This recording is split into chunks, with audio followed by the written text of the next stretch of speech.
उठो तो ऐसे उठो कि फक्र हो बुलंदी को, झुको तो ऐसे झुको कि बंदगी भी नाज करे। नमस्कार, मैं Moin Khan maths by Moin sir पर आपका बहुत बहुत स्वागत करता हूं। मैं एनसीईआरटी हिंदी मीडियम की सब्जेक्ट मैथ्स को कंटिन्यू कर रहा था, जिसके अंदर मैंने आपको 3 पार्ट दे चुका हूं। उन तीनों पार्टों में पहले एक पार्ट में मैंने बेसिक क्लास डिस्कशन की, जिसके अंदर मैंने बताई कि रूट वाली संख्याएं किस तरह से सोल्व होती हैं और विभाजन के कुछ रूल बताए। उसके साथ साथ बहुत सारी चीजें ऐसी थी, विभाजन प्रमेय का बताई, यूक्लिड विभाजन प्रमेय का जो होती है हमारे वो बताई। यूक्लिड विभाजन प्रमेय के आधार पर एक टॉपिक हमारा और है। यूक्लिड ने कहा था कि मैं प्रमेय तो दे रहा हूं, उसी के साथ साथ यूक्लिड ने दो किसी भी व्यंजकों के बीच एचसीएफ निकालने के लिए एक विधि बताई, जिसका नाम रखा गया यूक्लिड विभाजन एल्गोरिथम विधि। यह विधि बहुत इंपॉर्टेंट है एग्जाम की दृष्टि से। अगर एग्जाम में हम देखें तो एग्जाम में से एक ना एक क्वेश्चन जरूर पूछ लिया जाता है। इस चैप्टर के अंदर जो मोस्ट इंपॉर्टेंट क्वेश्चन है उनमें से एक क्वेश्चन इस पर बनकर जरूर आता है। हमने यूक्लिड विभाजन प्रमेय को पढ़ा। यूक्लिड विभाजन प्रमेय हमारी होती है a बराबर बी क्यू प्लस में r, जिसके लिए लिमिट होती थी 0 less than equal to r less than b। r शेषफल b भाजक, यहाँ पर भाज्य होता है, q भागफल होता है, यह बताया था। इसके साथ ही मैं यूक्लिड विभाजन एल्गोरिथम विधि को जब डिस्कशन करूंगा तो हमें यूक्लिड विभाजन प्रमेय जरूरी आनी जरूरी है। इस प्रमेय को हम जानेंगे कि प्रमेय क्या होती थी, ये मैंने बताई, सारी की सारी जानकारी इस प्रमेय के बारे में थी। इसके ऊपर जितने भी क्वेश्चन बनने चाहिए थे मैंने आप लोगों को सामने डिस्कशन किए। 2 टाइप के मैंने क्वेश्चन वहां पर डिस्कशन किए, 3 टाइप के किए, तो तीनों टाइप इंपॉर्टेंट थे एग्जाम की दृष्टि से। सेम एक तरीका था मेरा, एक ही तरीके से सारे के सारे क्वेश्चन सॉल्व हुए थे। अगर मैं इसी की बात करूं तो ये भी मैं एक ही कंसेप्ट बताऊंगा, एक तरीका बताऊंगा जिस तरीके से आप कंप्लीट विभाजन एल्गोरिथम के क्वेश्चंस को सोल्व कर सकते हो। वो तरीका क्या होगा, आप लोगों को विभाजन यूक्लिड विभाजन प्रमेय आनी बहुत जरूरी है, इसको जानना बहुत जरूरी है। कुछ पहले मैं रूल्स बता देता हूं, फिर आपको कंफ्यूजन कतई नहीं होगा। हम लोग जानते थे कि हमारा होता है यहां पर भाज्य, यहां पर भाजक और यहां पर भागफल, और जो यहां पर बचता था वो होता है शेषफल। ध्यान दीजिएगा, इसको हमने ऐसे रिप्रेजेंट किया था, इसको हमने b से रिप्रेजेंट किया था, इसको हमने q से रिप्रेजेंट किया था और इसको हमने r से रिप्रेजेंट किया था।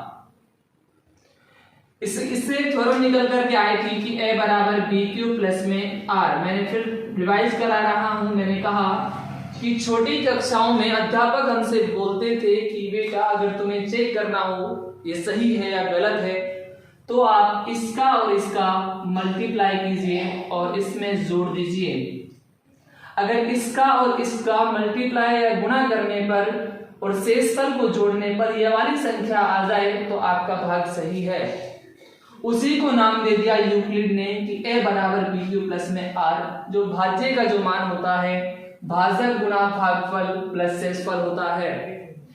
इसकी लिमिट मैंने डिस्कशन की थी 0 less then r less than b, ये तो आपको बहुत अच्छी तरह से आ गया होगा। अब आगे मैं इसमें विभाजन एल्गोरिथम पर बात करूंगा। वो विभाजन एल्गोरिथम विधि क्या होती है, शायद मैं उम्मीद करूंगा कि आप सभी से भाग तो आते ही होंगे। विभाजन एल्गोरिथम का जब भी क्वेश्चन आएगा तो क्वेश्चन कहेगा कि यूक्लिड विभाजन एल्गोरिथम विधि से एचसीएफ ज्ञात कीजिए। सबसे पहले मैं बात करूंगा कि ये विधि ओनली और ओनली एचसीएफ ज्ञात करने के काम में आती है। एक क्लास में मैंने एलसीएम का नाम डिस्कस किया था, इस क्लास में हम एचसीएफ और एलसीएम दोनों को जानेंगे। एचसीएफ को निकालने के 2 तरीके हैं, एक अभाज्य गुणनखंड विधि के द्वारा एचसीएफ को निकाल सकते हैं और एक विभाजन एल्गोरिथम विधि के द्वारा एचसीएफ को निकाल सकते हैं। इससे किस तरीके से निकालेंगे वो अभी डिस्कशन हो जाएगा। सबसे पहले ये जानिए कि एचसीएफ होता क्या है। एचसीएफ दो संख्याओं का भी हो सकता है। एचसीएफ की अगर हम बात करें तो एचसीएफ एक ऐसा नंबर जिसमें किन्हीं दो संख्याओं का एक ऐसा नंबर जो उन दोनों संख्याओं को डिवाइड कर दे। एचसीएफ एक ऐसा नंबर होता है या एक ऐसी संख्या होती है जो जिन संख्याओं का एचसीएफ निकलता है उन संख्याओं को वो भाग कर दे। लाइक मैं बात करूंगा, मान लीजिए x और y इन दोनों का हमारे एचसीएफ a है। जो एचसीएफ हमारा a आया है ये x को भी भाग कर देगा, ये y को भी भाग कर देगा। एचसीएफ एक ऐसा नंबर होता है जो दोनों संख्याओं को भाग करेगा। मान लीजिए एक एग्जांपल देके मैं समझाऊं कि x और y का एचसीएफ a है तो x और y को भी विभाज्य करेगा a। सेम में बात करूं एलसीएम एक ऐसा नंबर होता है किन्हीं दो संख्याओं का जिसमें उन दोनों संख्याओं का पूरा भाग चला जाता है। लाइक में बात करूं x और y का एलसीएम अगर मान लीजिए z है तो इस z के अंदर x का भी भाग जाएगा और y का भी भाग जाएगा। अब मैं बात करूंगा इस एचसीएफ की कि यूक्लिड विभाजन एल्गोरिथम विधि के द्वारा एचसीएफ किस तरह से निकाला जाता है। एक क्वेश्चन में तुम्हारी बुक का ले लेता हूं। क्वेश्चन है कि यूक्लिड विभाजन एल्गोरिथम विधि के द्वारा 135 और 225 का एचसीएफ ज्ञात कीजिए। ये क्वेश्चन फर्स्ट है। एक ही क्वेश्चन एक मेथड सारे के सारे क्वेश्चंस को सही करेगा, सोल्व करेगा। देखिए मैं कराने का तरीका कुछ अलग है। यूट्यूबर से जो टीचर्स हैं उनसे थोड़ा डिफरेंट आपको मिलेगा। मैं पहले यहाँ पर इसको पहले मेरे अनुसार अगर आप चलोगे तो मैं गारंटी देता हूँ कि आप इसको सही करोगे 100%। सबसे पहले आपको जब ऐसा क्वेश्चन दिया जाए तो आपको कुछ नहीं करना, इनमें से सिर्फ ये डिसाइड करना है कि बड़ा कौन सा है। हम लोग अच्छी तरीके से जानते हैं ये 135 है, ये 225 है, इन दोनों में से बड़ा कौन है 225। तो जो बड़ा है उसकी तरफ इसका चिन्ह खोल दीजिए, ये चिन्ह लगा दीजिए जो बड़ा है उसकी तरफ। इसका मतलब हुआ कि 135 से बड़ा है 225 जो कि सही भी है। अब आपको करना कुछ नहीं है, आपको एक छोटा सा काम करना है। जो बड़ी संख्या है उसमें आपको छोटी संख्या का भाग देना है। हर क्वेश्चन में प्रत्येक क्वेश्चन एक तरीके से सोल्व होगा। 225 में हम लोग अगर 135 का भाग लेंगे तो आपने भाग बहुत अच्छे तरह से सीखा होगा। 135 का भाग अगर इसमें दूं तो मैं एक बार जाता है, और अगर इसको मैं 135 से माइनस कर दूं, यहाँ 0 बचेगा। यहाँ अगर यहाँ से 2 से माइनस नहीं होगा तो 12 में से 3 जाएगा तो 9 बचेगा। फिर इन दोनों में से हमें चेक करना है कि कौन बड़ा है और कौन छोटा है। अब जो हमारे पास में आया है ये एक, इसके लिए अगर हम बात करें तो सक्सेसफुल आया है। हमको एक कंटिन्यू विधि लेकर के चलनी होगी। हमने पहले इन दोनों को डिसाइड किया कि बड़ा कौन सा है। जो बड़ा था उसके अंदर छोटी वाली संख्या का भाग लगा दिया। 225 में 135 का भाग लगाया। अब इन दोनों में से चेक करना है कि बड़ा कौन सा है और छोटा कौन सा है। 135 बड़ा है तो हम कुछ नहीं करेंगे, सिंपल सी कहानी 135 के अंदर फिर इसका भाग लगा देंगे। 135 में अगर भाग दूं 90 का तो एक बार जाएगा। अगर हम माइनस करेंगे तो इधर बच जाएगा 5 और 13 माइनस करेंगे तो इधर आ जाएगा 45। अगर इन दोनों की मैं बात करूं, इन दोनों में से बड़ा कौन है, तो इन दोनों में से बड़ा 90 है तो इसमें भाग देंगे हम। अगर इसकी बात करें तो 2 बार जाता है। अगर 90 में से 90 माइनस होगा तो 0 शेषफल बचेगा। हमें ये प्रक्रिया तब तक चलानी है जब तक हमारा शेषफल का मान 0 ना आ जाए। मैं दोबारा से रिपीट कर रहा हूं कि यूक्लिड विभाजन एल्गोरिथम विधि का जब भी कोई क्वेश्चन आपको मिले तो आपको सिंपल कुछ नहीं करना, हमेशा यूक्लिड विभाजन एल्गोरिथम विधि एचसीएफ निकालने के लिए यूज होगी। इनमें आपको करना क्या है, पहले दोनों संख्याएं देखनी है, जो बड़ी है उसको आपको छोटी वाली संख्या से विभाजित कर देना है, फिर आपको शेषफल लाना है, फिर उन दोनों में से चेक करना है। लाइक यहाँ से 135 और 90 में से हमने चेक किया कि बड़ा कौन सा है, जो बड़ा है उसमें भाग दिया, फिर जो बड़ा था उसमें भाग दिया। जब तक ये प्रक्रिया हमने की तब तक हमारा शेषफल 0 ना आ जाए। बहुत से टीचर्स ये करते हैं, पहले चरण बनवा देते हैं। अब मैं चरण बनाना बहुत आसानी से आपके सामने शो कर दूंगा कि चरण को हमको किस तरह से बनाना है। लाइक मैं चरणों की बात करूंगा, अब यहाँ पर चरण समझ लेना कि चरण किस तरह से बनाने हैं। जब तक शेषफल 0 ना आ जाएगा, जब तक चरण चलते रहेंगे।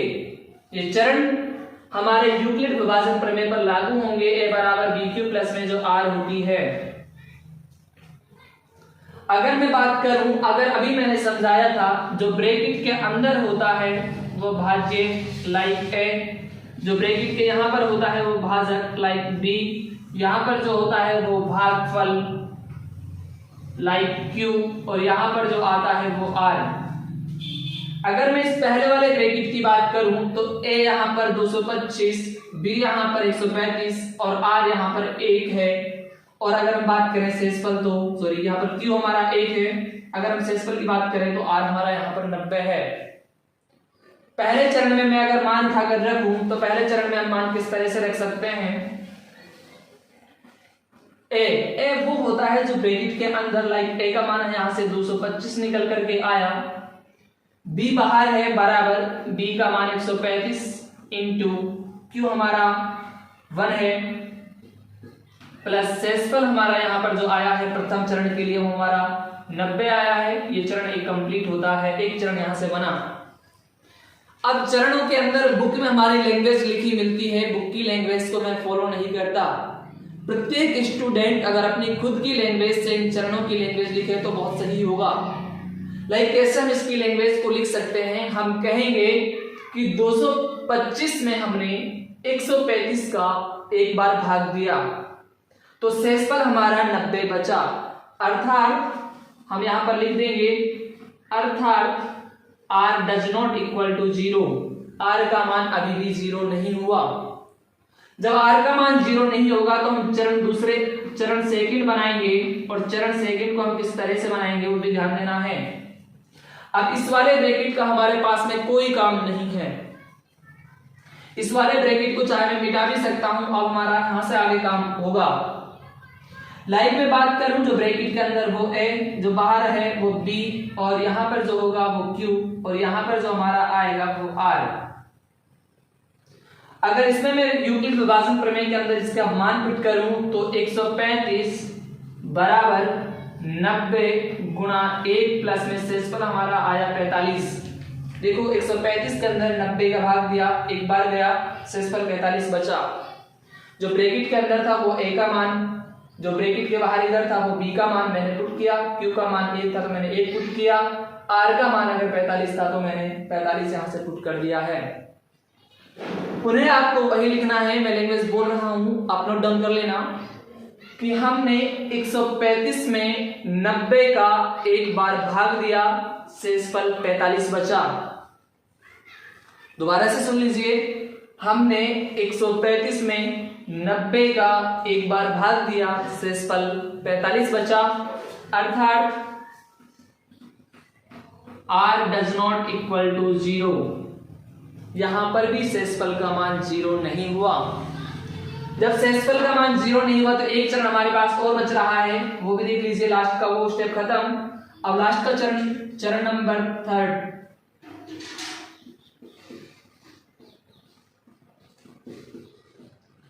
यहां पर a का मान हमारे पास में 90 है, b का मान यहां से हमारा 45 है, q का मान वहां से 2 है, प्लस शेषफल यहां पर हमारा 0 बच जाता है। अब हम यहां पर लिख सकते हैं कि 90 में 45 का 2 बार भाग दिया और शेषफल 0 आया, अर्थात r बराबर 0। और जब r बराबर 0 हो जाता है तो यूक्लिड विभाजन एल्गोरिथम विधि खत्म हो जाती है। लेकिन ये विधि HCF निकालने के लिए काम आती थी। तो HCF क्या होगा दोस्तों? HCF वो होगा जिसका भाग देने पर शेषफल का मान 0 आ जाए। वापस से सुन लो, HCF वो संख्या होगी जिसका भाग देने पर शेषफल का मान 0 आ जाए। अगर मैं यहां से 45 का मैंने भाग दिया तो शेषफल का मान 0 आया, अर्थात इन दोनों का जो HCF होगा 135 और 225 का HCF जो होगा वो होगा 45, जिसका भाग देने पर HCF का मान जिसका भाग देने पर शेषफल का मान 0 आ जाए वो संख्या उसकी HCF कहलाएगी। आपको प्रत्येक क्वेश्चन सेम एक ही मेथड से सोल्व करने हैं। सबसे पहले हमने क्या किया था, दोनों संख्याएं लिखी, जो बड़ी थी और जो छोटी थी वो छांट ली। छांटने के बाद में बड़ी वाली संख्या को छोटी वाली संख्या से विभाजित कर दिया। ये प्रक्रिया हम तब तक करते गए जब तक शेषफल का मान 0 ना हो गया हो। फिर हमने चरण बनाए। अब कई बार आपको क्या मिलेगा कि ये जो भाग वाली जो विधि है, जो प्रोसेस मैंने करके दिखाया है, ये आपको बुक में पहले नहीं मिलता, बाद में मिलता है। तो आपको करना क्या है, इस काम को पहले रफ में कर लेना है। आपको चरण बना देने हैं और चरण बनाने के बाद में आपको वो भी शो कर देना है जो मैंने अभी बताया था पूरा का पूरा। आपने नोट डाउन कर लिया होगा, अगर नहीं किया है तो वीडियो को पीछे करके आप देख सकते हैं दोबारा से। शायद मैं उम्मीद करता हूं कि आप लोगों को ये यूक्लिड विभाजन एल्गोरिथम विधि पसंद आई होगी। बहुत मस्त है, इसमें से एक क्वेश्चन आ सकता है। अगर क्वेश्चन आएगा तो सेम एक ही प्रोसेस होगा सभी को। प्रत्येक सवाल को करने की हमारी एक ही अप्रोच होती है, उस अप्रोच से हम उस सवाल को सोल्व करेंगे। अगर ये वीडियो आपको पसंद आई हो तो आप like and subscribe and share कीजिए।